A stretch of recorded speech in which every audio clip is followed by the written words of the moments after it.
सास की चप्पल। जोधपुर के पास एक छोटा सा गांव था। गांव में जमुना अपने सास ससुर और पति के साथ रहा करती थी। जमुना का एक छोटा देवर भी था।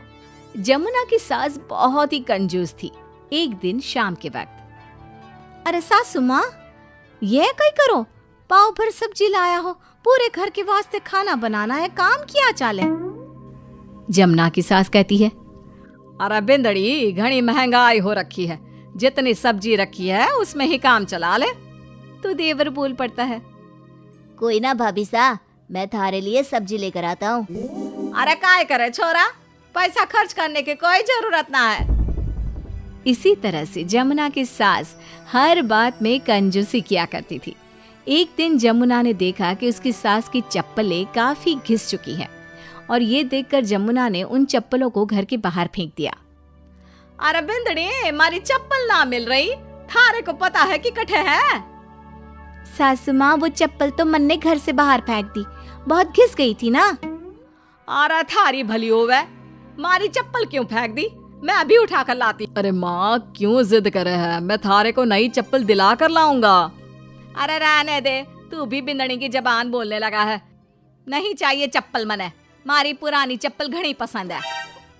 अरे माँ, भाई ठीक तो कह रहा है, छोड़ ना पुरानी चप्पलों का चक्कर, चल मैं थारे को नई चप्पल दिला के लाता हूँ। लेकिन जमुना की सास किसी की बात नहीं सुनती और घर के बाहर से किसी तरह चप्पलों को उठाकर वापस ले आती है और फिर से उन्हीं को पहनने लगती है। फिर एक दिन सुबह के वक्त जमुना मंदिर गई और जब वहां से लौट कर आई तो जोर जोर से चिल्लाने लगी, अरे कहीं बताओ, मंदिर में किसी ने हमारी चप्पल चोरी कर ली। अरे माँ, अच्छा ही हुआ ना, थारी चप्पल कोई चोर चुरा के ले गया। अब तू तो छोड़ने वाली थी ना, वैसे भी पुरानी चप्पलें थी। अरे तू चुप कर छोरा, महंगाई के जमाने में पुरानी चप्पल कर रहा है। मैं कैसे भी करके चोर को ढूंढ कर हमारी चप्पल वापस लाऊंगी। लेकिन माताजी, तब तक आप क्या नंगे पांव फिरोगी पूरे गांव में? अरे बिंदड़ी, थारी नजर लगी है हमारे चप्पलों को, तू ही कह रही थी ना, फेंक दो, देख अब चोर चोरी करके ले गया। उस दिन के बाद जमुना की सास नंगे पांव ही गांव में घूम घूम कर अपनी चप्पलें ढूंढने लगी और कुछ ही दिनों के बाद जमुना की सास को अपनी टूटी चप्पल एक गरीब औरत के पैरों में नजर आई। पकड़ लिया, अरे पकड़ लिया, तूने हमारी चप्पल चुराई ना, अब मैं थारे को छोड़ूंगी नहीं। अरे माँ जी, मंदिर में पड़ी थी, पुरानी चप्पल है, मारे को लगा किसी के काम की ना है, इसलिए उठा ले आई। अरे पहनने दो ना मारे को। आई बड़ी पुरानी चप्पलों वाली, एक तो हमारी चप्पल चुरा ली, ऊपर से आंखें दिखा रही है, चल वापस दे चप्पल।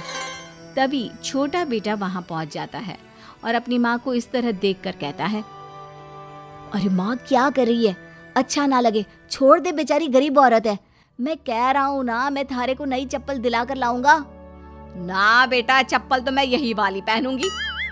ऐसा कहकर जमुना की सास ने उस गरीब औरत से वो चप्पलें छीन ली। इतने पैसे वाली होकर मुझ गरीब से टूटी चप्पल भी छीन ली। अरे भगवान भला करे थारा। जमुना की सास की जिद के आगे किसी की एक ना चली और उसने फिर से वही पुरानी चप्पल पहनना शुरू कर दिया। एक दिन जमुना का पति बिना अपनी माँ को बताए उनके लिए सुंदर जूतियां लेकर आ गया और उसने वही जूतियां लाकर अपनी पत्नी जमुना को दिखाई। देख जमुना, माँ के वास्ते कितनी सुंदर जूतियां लाया हूँ, माँ देखेंगी तो खुश हो जाएंगी। आप तो जूतियां ले आए हो, लेकिन सासू माँ ये जूतियां पहनेंगी ना, वो तो अपनी पुरानी चप्पल ही पहनने वाली है। अरे जमुना, एक बार चलकर माँ को देते हैं ना ये जूतियां, क्या पता पहनने को राजी हो जावे। माँ देख तो, थारे वास्ते मैं कितनी सुंदर जोधपुरी जूतियां ले आया हूँ।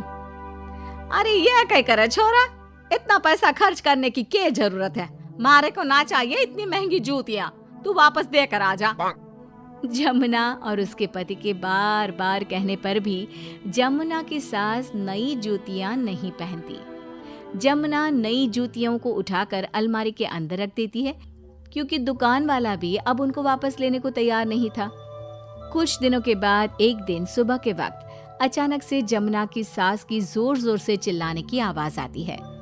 आवाज सुनकर जमुना, उसका पति और देवर तीनों दौड़कर घर के आंगन की तरफ आते हैं और वहां पर देखते हैं कि जमुना की सास आंगन में जमीन पर गिरी हुई पड़ी थी। अरे माँ, ये क्या हो गया? अरे मैं तो आंगन में गिर गई। अरे सासू माँ, आप गिर गई कैसे? चोट तो ना लगी ना थाने? अरे बिंदड़ी कहीं बताओ, पैर में बहुत जोर का दर्द हो रहा है। अरे सासू माँ, थारे पैर में तो सूजन आ गई, लगता है जोर की मोच लगी है। माँ, ये सब थारी जिद की वजह से हुआ है। सारे घर वाले थारे से कह के थक गए कि पुरानी चप्पल छोड़ दे छोड़ दे। भाई तो थारे लिए नई जूतियां भी ले आया, फिर भी तू ना मानी। हाँ देवर जी, आप ठीक कह रहे हो सकता है अब सासू माँ को हमारी बात समझ में आ जावे। अरे आ गई, बात समझ में आ गई, अच्छी तरह आ गई। पैर में बड़े जोर का दर्द हो रहा है। अब मारे को सारी बात समझ में आ गई। ला बेटा, जल्दी से नई वाली जूतियां ले आ, आज से ना मैं वही पहनने वाली हूँ।